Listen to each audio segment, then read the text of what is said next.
ஆண்டவராகிய இயேசு கிறிஸ்துவின் இனிதான நாமத்தில் உங்கள் அனைவருக்கும் அன்பின் வாழ்த்துக்கள் விடுத்தாகட்டும். மீண்டும் ஒரு பாசடம் நிகழ்ச்சியின் மூலமாக உங்களை சந்திப்பதில் மிக்க மகிழ்ச்சி அடைகின்றேன். வளமை போல பாசடம் கேளுங்கள் என்ற கேள்விகளுக்கு பதில்களை வழங்கி கொண்டிருக்கின்ற போதகர் சுரேஷ் ராமச்சந்திரன் அவர்களை அன்பு கூட வாழ்த்துக்கின்றோம், வரவேற்கின்றோம். அனைவருக்கும் இன்றைக்கு பாஸ்டர் எங்களுக்கு இருக்கிறதான மிக பெரிதான ஒரு கேள்வி என்னவென்றால், எவ்வளவோ அழகான நாடுகள் இந்த உலகத்தில் இருக்கிறது. நீங்கள் கூட லண்டனில், அமெரிக்காவில் பல சிறந்த யூனிவர்சிட்டிகளில் படித்து ஆண்டு நாம் மகிமைக்காக இன்றைக்கு ஆண்டவருக்கு ஊழியங்களை செய்து கொண்டிருக்கிற பொழுதும், உங்களுக்கு இருக்கிற ஒரே ஒரு மகள் மிஷா, அந்த மிஷாவை இவ்வளவு யுத்த களமாக ரணகலமாக்கப்பட்டிருக்கிறதான 4 பக்கமும் அடித்து கொண்டிருக்கிற இந்த பயங்கரமான யுத்த சூழ்நிலைக்கு உள்ள உங்கள் மகளை அனுப்பி ஒரு வருடம் கொண்டிருக்கிறீர்கள் பாச. எனக்கு அதை கேட்க வேண்டும் என்ற ஒரு கேள்வி ஆதங்கம். ஏன் இஸ்ரவேலுக்கு இவ்வளவு முக்கியத்துவம் நீங்க கொடுக்குறீங்க பாச? ஐயோ, எங்கே தொடங்கி எங்கே முடிவது என்று எனக்கு தெரியாது. பாஸ்டர் அருட்சன், நான் இங்கிலாந்திலே அமெரிக்காவிலே எல்லாம் படித்தவனாய் இருந்தாலும் என் மகளுக்கு இங்கிலாந்திலேயும் அமெரிக்காவிலேயும் பல்கலைக்கழகங்கள், கல்லூரிகள் பார்த்தோம். அவளுக்கு ஆரம்பத்தில் விருப்பமாக இருந்தது அரிசோனாவில் இருக்கிற ஃபீனிக்ஸில் இருக்கிற யூனிவர்சிட்டி ஆஃப் அரிசோனாவில் படிக்க. அழகான இடம், போயெல்லாம் பார்த்தோம். அப்புறம் சிகோவிலே, கலிஃபோர்னியாவில் இருக்கிற பியூட் காலேஜ், அதற்கு அனுப்ப எனக்கு ஆசையாக இருந்தது. அப்போ அங்கே போய் எல்லாம் பேசிவிட்டு வந்தோம். அப்புறம் இங்கிலாந்திலே சில சர்வ கலாசாலைகளில் பல்கலைக்கழகங்களுக்கு போய் 2 பல்கலைக்கழகங்களிலே அவள் ஏற்றுக்கொள்ளவும் பட்டுவிட்டாள். நான் ஓரளவு பணமும் கட்டிவிட்டேன். இப்படி இருக்கும் பொழுது இஸ்ரவேலுக்கு வருடம் போகிறேன் அல்லவா. இஸ்ரவேலில் இருக்கிற எங்களுக்கு அங்கே சபைகள் உண்டு, அங்கே சில ஊழியங்களை செய்கிறோம். மிஷாவும் என் மகளும் அங்கே வருகிறவள் அல்லவா. அப்போ அந்த பிரயாணத்திலே அமெரிக்காவிலே இருந்து இங்கிலாந்துக்கு போய், இப்போ எங்கள் 3 பேருக்கும் ஒரு குழப்பம். இப்போ என் மனைவி சொல்லுகிறாள் கலிஃபோர்னியா தான் என்று, மகள் சொல்லுகிறாள் ஃபீனிக்ஸ் அரிசோனா என்று, நான் சொல்லுகிறேன் முதலில் இங்கிலாந்திலே தொடங்கட்டும், அப்புறம் அப்படியே போகலாம் என்று. ஆனால் அந்த ஒருவருடைய தெரிவுக்கு மற்ற 2 பேரும் ஓகே. சரி, பியூட்டுக்கு போவதற்கு சரி பியூட்டுக்கு போடுவோம், சிக்கோ சரி அரிசோனா ஓகே, சரி இங்கிலாந்து ஓகே. அந்த பிரயாணத்திலே இஸ்ரவேலுக்கு போனோம். இப்போ அந்த தடவை தான் மிஷா இந்த தன் எதிர்கால படிப்புக்காக கால் வைக்க போகிற பிராயத்திலே இஸ்ரவேல் வருகிறாள். அவள் ஒவ்வொரு வருடமும் வருகிறாள். ஆனால் வரும் பொழுது அவள் இலங்கையிலே மாணவியாய் படித்து கொண்டிருந்த பொழுது வந்தபடியால் இங்கே நாம் படிக்க வேண்டுமா என்ற ஒரு எண்ணமே அவளுக்கும் இருக்கவில்லை, எனக்கும் இருக்கவில்லை. இஸ்ரவேலுக்கு போயிருந்த போது அங்கு ஒரு இடத்திலே சில மாணவிகள் இருந்து அவர்களோடு பேசும்போது அவளுக்கு ஒரு ஆசை வந்தது, இஸ்ரவேல் பல்கலைக்கழகங்களை கொஞ்சம் பார்ப்போமே என்று. நேரம் இருந்தது, உடனே போனோம். போய் அந்த கட்டடங்களை, அங்கு படிக்கின்றவர்களை எல்லாம் பார்த்தபோது அவளே என்னிடத்தில் சொன்னாள், டாடி இது என்ன இவ்வளவு நன்றாக இருக்கிறது, இங்க இருக்கிற பல்கலைக்கழகங்கள் இவ்வளவு சிறந்தது என்று எனக்கு தெரியாதே. இங்கிலாந்து ஏன், ஆஸ்திரேலியா, யோசிக்க வேண்டும், ஆஸ்திரேலியாவும் அது அங்கேயும் பார்த்தோம், அமெரிக்கா. சரி என்று சில பல்கலைக்கழகங்களுக்குள்ளே போய் அதிலே ஒரு பல்கலைக்கழகத்தை தெரிவு செய்து அதற்கு போய் இவள் சேர்ந்து 1 வருடமும் படித்து முடித்து விட்டாள். அவளுடைய பல்கலைக்கழக படிப்புக்கு மேலாய் எபிரேய மொழியும் அவள் படித்து அதற்கெல்லாம் 100க்கு 100 வாங்கி. ஐயோ, இப்போ பாஸ்டர் அருட்சன், நீங்கள் கேட்ட கேள்விக்குள்ளே இப்படி இருந்தது. 4 பக்கமும் அடி வாங்கி அடித்து.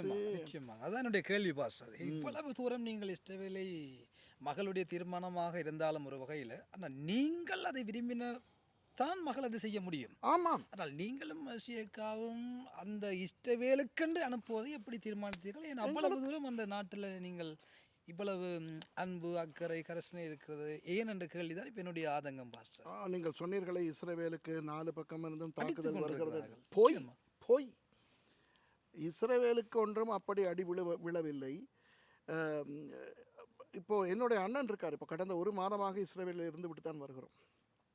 என்னுடைய அண்ணன் ஒவ்வொரு நாளும் வீடியோ அனுப்புவார். இந்த இடத்திற்கு போகாதேடா, அங்கே குண்டுகள் விழுந்து கொண்டிருக்கிறது என்று. பல சந்தர்ப்பங்களிலே அவர் சொல்லுகிற அந்த இடத்திலே தான் இருப்போம்.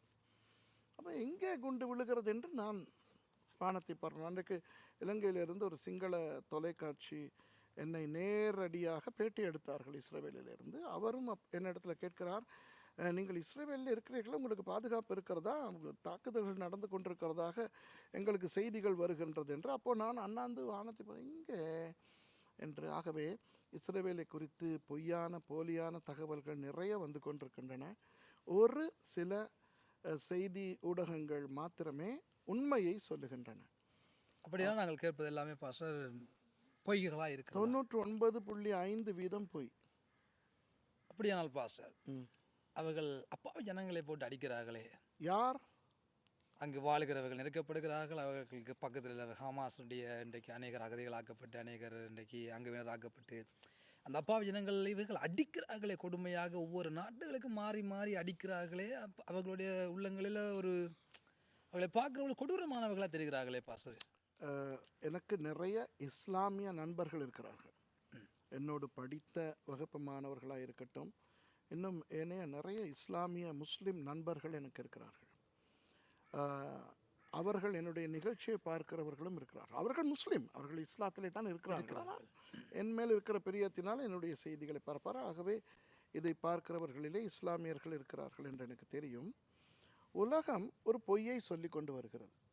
என்னவென்றால், இஸ்ரவேல் இஸ்லாமியர்களை தாக்குகிறது, யூதர்கள் முஸ்லிம்களை கொல்லுகிறார்கள் என்று. அது பொய்.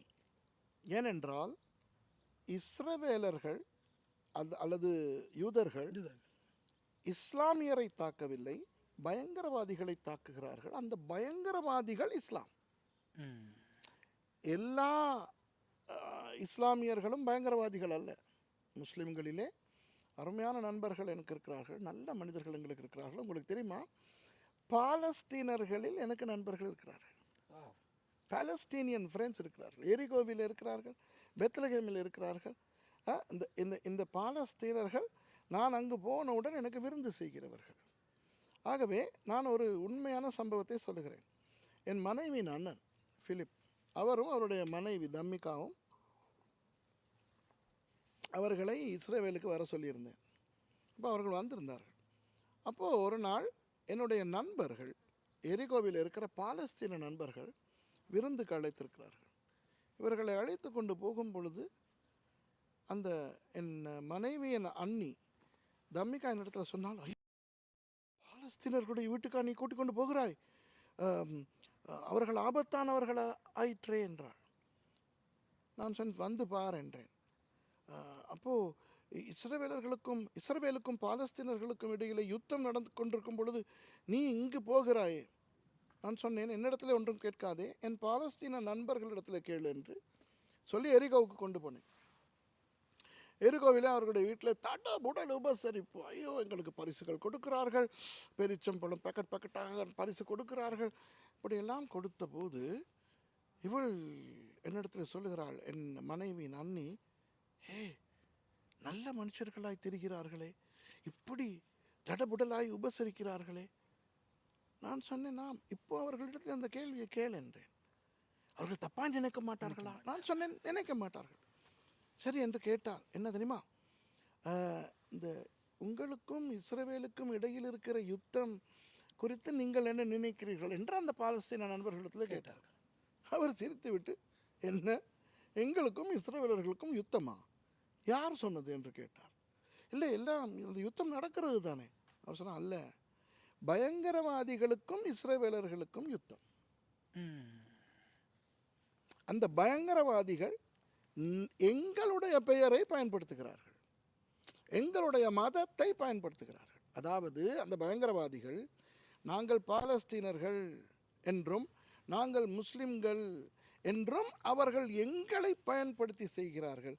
எல்லா பாலஸ்தீனர்களும் போராளிகள் அல்ல, எல்லா முஸ்லிம்களும் இஸ்ரவேலுக்கு எதிரானவர்கள் அல்ல என்று அவர் சொன்னார். நான் உங்களுக்கு சொல்லுகிறேன், நாசரேத், அப்ப நாசரேத், லோவர் நாசரேத் என்று இருக்கிறது. அப்ப நாசரத்திலே முழுக்க யூதர்கள், லோவர் நாசரத்திலே முழுக்க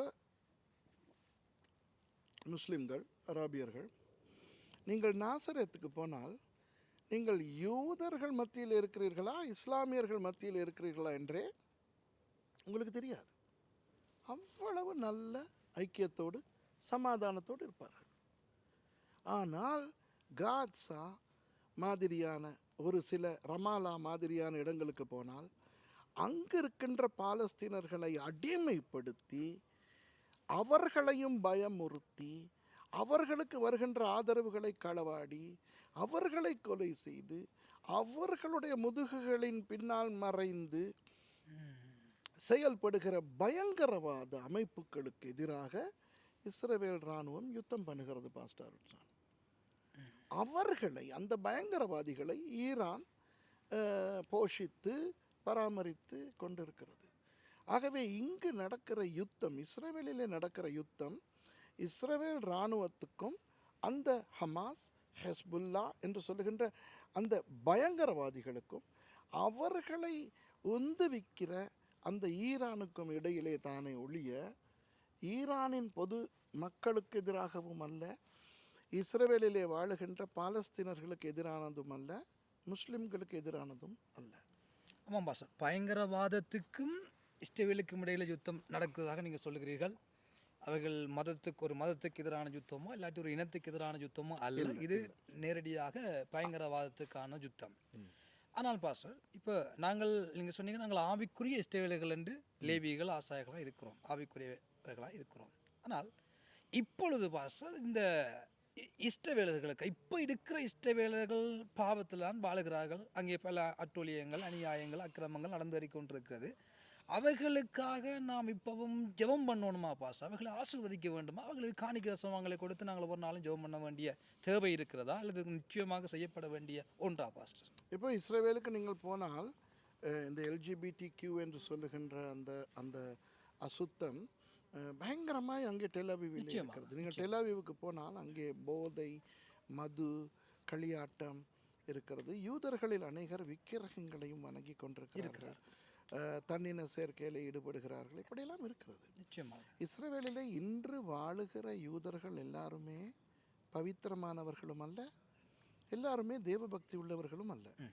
இப்போ நான் உங்களிடத்தில் கேட்கிறேன், மோசே காலத்திலே வாழ்ந்த இஸ்ரவேலர்கள் மட்டும் நல்லவர்களாக இருந்தார்களா? தாவீது காலத்திலே வாழ்ந்த இஸ்ரவேலர்கள் மாத்திரம் நல்லவர்களாக இருந்தார்களா? ஏலி, சாமுவேல் காலத்திலே வாழ்ந்த இஸ்ரவேலர்கள் மாத்திரம் நல்லவர்களாக இருந்தார்களா? மோசேயின் கண் முன்னாக, மோசே ஆரோன் கண் முன்னாக இஸ்ரவேலன் மோவாபிய விபச்சாரியை கொண்டு வந்து தன்னுடைய கூடாரத்துக்குள் நுழையவில்லையா? இஸ்ரவேலர்கள் விக்கிரக ஆராதனையிலே ஈடுபடவில்லையா? கானானியர்களுடைய பாகால் தெய்வத்தை வணங்கவில்லையா?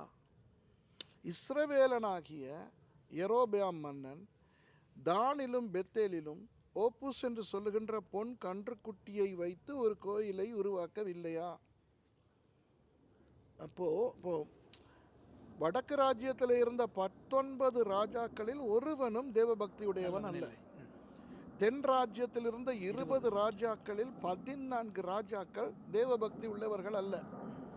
அப்போ 19ம் 14ம் 19ம் 33 ராஜாக்கள். இஸ்ரவேலை ஆண்ட ராஜாக்களில் 33 ராஜாக்கள் கெட்டவர்களாய், விக்கிரக ஆராதனைக்காரர்களாய், களியாட்டுக்காரர்களாய், தேவதூஷணம் சொல்லுகிறவர்களாய் இருந்தார்கள். மோசே காலத்தில் இருந்த எத்தனையோ பேர், மோசேயினுடைய மகன் கெர்ஷோனுடைய மகன் யோனத்தான் மீகா என்கின்ற ஒரு மனுஷனுடைய விக்கிரக கோவிலுக்கு ஆசாரியனானான். அந்த வம்சமே, மோசேயினுடைய அந்த வம்சமே தான் கோத்திரத்து ஆசாரியர்களாய் பிசாசுகளை ஆசாரித்து வந்தார்கள். அந்த அதை விடவா இன்றைய இஸ்ரவேலர்கள் மோசமாக இருக்கிறார்கள்? மோசே இருந்தபோது அசுத்தமாய் இருந்தவர்களை விடவா இன்றைய இஸ்ரவேலர்கள் அசுத்தமாய் இருக்கிறார்கள்? தாவீது காலத்தில் இருந்தவர்களை விடவா இன்று உள்ளவர்கள் அசுத்தமாய் இருக்கிறார்கள்? மனிதன் என்றும் மனிதன்தான், யூதன் என்றும் யூதன் தான். அன்றும் அவன் அப்படித்தான் வாழ்ந்தான், இன்றும் அவன் இப்படித்தான் வாழ்கிறான். ஆனால் அன்றும் அவன் தேவனால் அழைக்கப்பட்ட ஒரு இனம், இன்றும் அவன் தேவனால் அழைக்கப்பட்ட இனம்.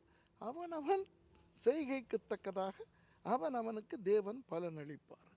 ஆபிரகாமை பார்த்து, உன்னை ஆசீர்வதிக்கிறவர்களை ஆசீர்வதிப்பேன், உன்னை சபிக்கிறவனை சபிப்பேன் என்று சொல்லும் பொழுது, நீ நல்லவனாய் இருக்கும் பட்சத்தில் என்று சொல்லவில்லை.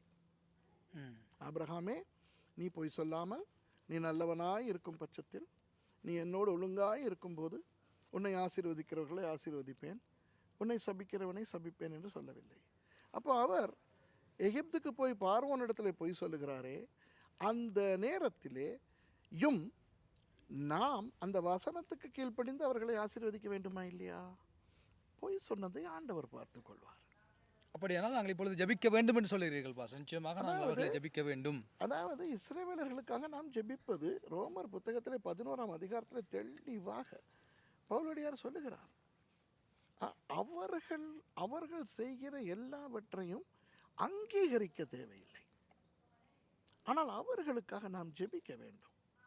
அப்போது வெளிப்படுத்தல் ரோமர் 11ஆம் அதிகாரத்திலே 17ஆம் வசனத்திலே, காட்டொலிவ மரங்களாகிய உங்களை அங்கிருந்து தரித்து கொண்டு வந்து சுபாவ ஒலிவ மரத்திலே ஒட்ட வைத்திருக்கிறார்.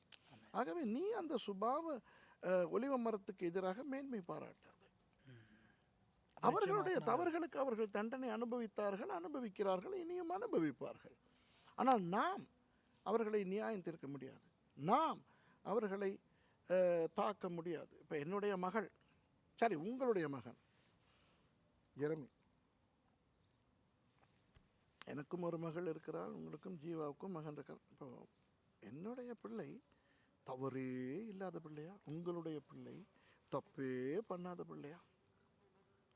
ஆனால் என் மகள் தப்பு செய்தால் மற்றவன் அவளை தண்டிக்கவோ அவளை திட்டவோ என் மனம் இடம் கொடுக்காது அல்லவா? இப்போ ஜெரமி தவறு செய்யும் பொழுது நீங்கள் ஜெரமியை திட்டுவீர்கள், அடிப்பீர்கள், கொஞ்சுவீர்கள். உங்கள் பிள்ளை இன்னொரு ஆள் உங்கள் மகனை தண்டிப்பதை நீங்கள் ஏற்றுக்கொள்வீர்களா? உண்மையில் உங்கள் மகன் தப்பு செய்து கூட இல்லை, அவ்வளோதான். அப்போ உண்மையில் உங்கள் மகன் தப்பு செய்தால் நான் என்ன செய்ய வேண்டும்? உங்களிடத்தில் வந்து சொல்ல வேண்டும், அருட்சன் ஜெரமியை அப்படி செய்ய வேண்டாம் என்று சொல்லுங்கள். நீங்கள் மிச்சத்தை பார்த்துக் கொள்வீர்கள். நேரடியாக உங்கள் பிள்ளையை தண்டிப்பதற்கு அல்லது உங்கள் பிள்ளையை கண்டிப்பதற்கு எனக்கு என்ன உரிமை இருக்கிறது? அதுபோல இஸ்ரவேலர்கள் பவித்திரமானவர்கள் அல்ல. அங்கு LGBTQ இருக்கிறது, ட்ரக்ஸ் இருக்கிறது, விபச்சாரம் இருக்கிறது, போதை இருக்கிறது, ஆர்த்தடாக்ஸ் யூதர்களுடைய அட்டூழியங்கள் இருக்கு. எல்லாரும் அல்ல, பெரும்பான்மையான யூதர்கள் நல்லவர்கள், ஆனால் எல்லா இனத்திலும் கெட்டவர்கள் இருக்கிறார்களே. என்ன பாஸ்டர் உட்சன், ரட்சிக்கப்பட்டு ஊழியம் செய்து அந்நிய பாஷை பேசுகிற கிறிஸ்தவர்களிலே எத்தனை காமாலிகள், எத்தனை கழுசறைகள், எத்தனை கள்ளர்கள், கயவர்கள் இருக்கிறார்கள். அப்போ அவர்களிலே இருந்தால் என்ன? ஆண்டவர் பார்த்து கொள்வார். வேதம் நமக்கு சொல்லுகிறது, அவர்களுக்காக ஜெபி, அவர்களுக்காக நன்றி செலுத்து, அவர்களை ஆசீர்வதி.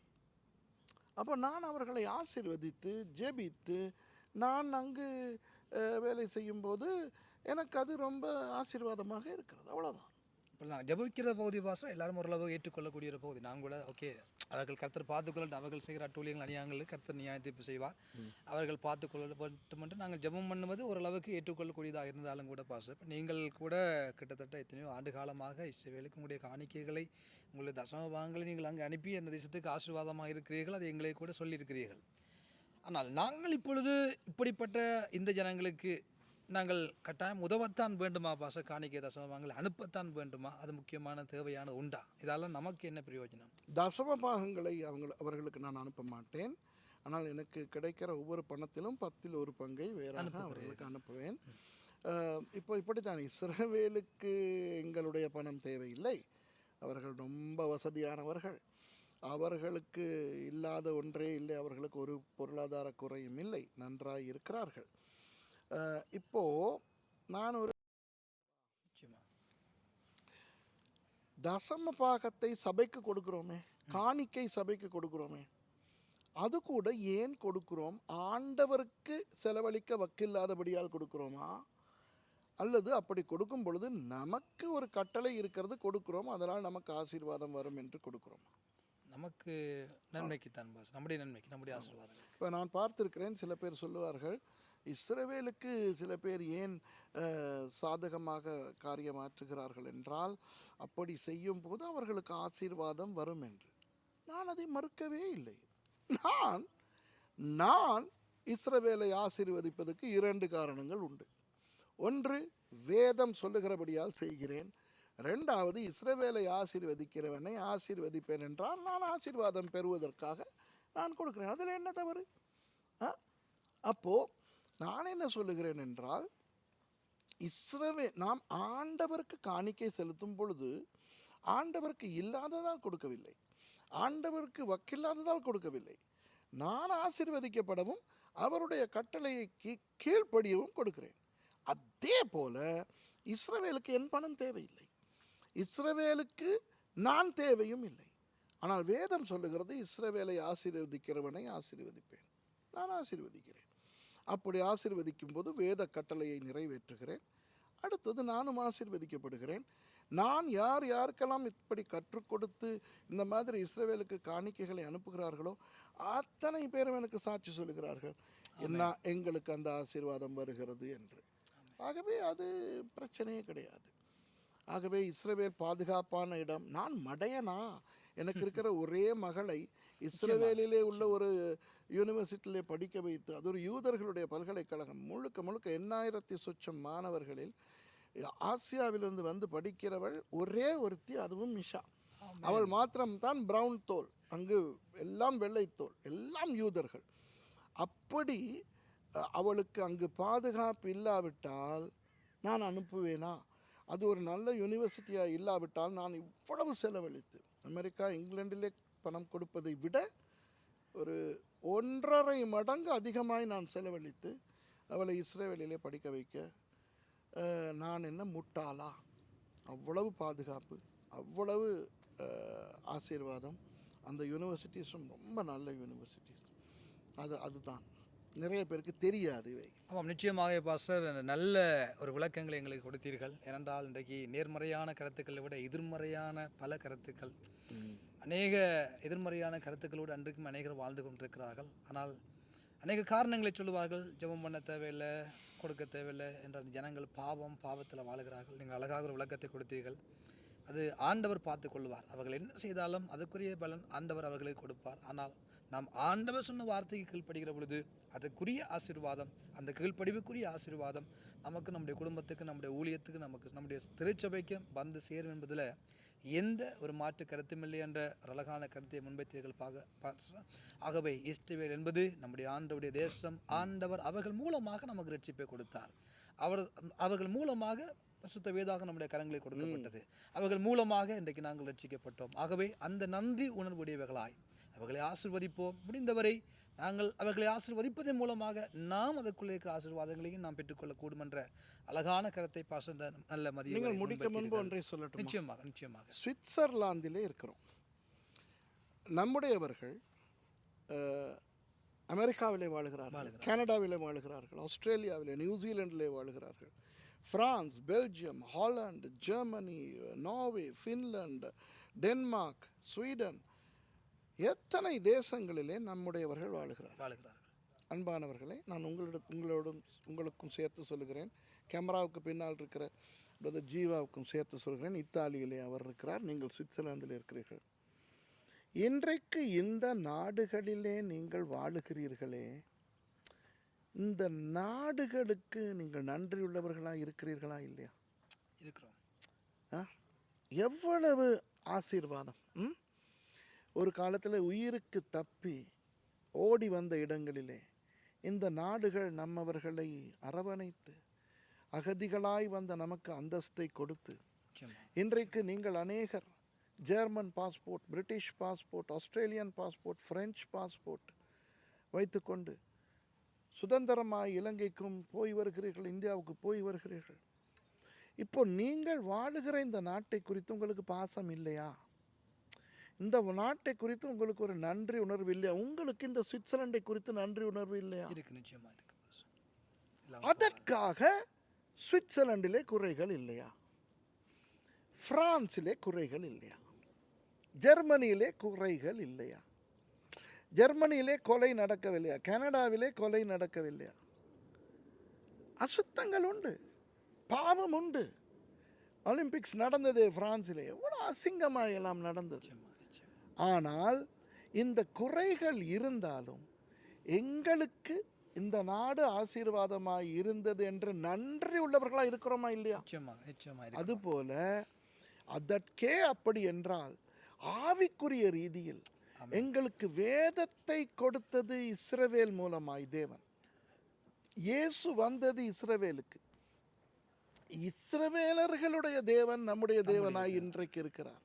அப்போ அவர்களுக்கு குறைகள் இருக்கட்டும், தவறுகள் இருக்கட்டும், பிழைகள் இருக்கட்டும், அவர்களுக்கு நன்றியுள்ளவர்களாய் நாம் இருக்கக்கூடாதா? ஆமென், ஆமென். ஆகவே நன்றி உடையவர்களாய், நாம் ஆண்டவருக்கு நன்றி உடையவர்களாய், அந்த ஜனங்களுக்கு நன்றி உடையவர்களாய் இருந்து ஆண்டவர் விரும்புகிறபடி எங்கள் வாழ்க்கையை நாம் வாழ்கிற பொழுது நிச்சயமாக அதன் ஆசீர்வாதம் நமக்கும் நம்முடைய குடும்பத்துக்கும் சபைக்கும் வந்து சேரும் என்பதில் எந்த ஐய கருத்துக்களும் இல்லை. ஆகவே மீண்டும் ஒரு நிகழ்வில் உங்களை மிகவும் நல்ல கருத்துக்களை வழங்கின பாஸ்டருக்கும் மறுபடியும் நன்றியை தெரிவித்துக் கொண்டு மீண்டும் ஒரு பாசடங்களில் நிகழ்வில் உங்களை சந்திக்கும் வரை உங்களிடமிருந்து விடைபெற்றுக் கொள்கிறோம். நன்றி, வணக்கம்.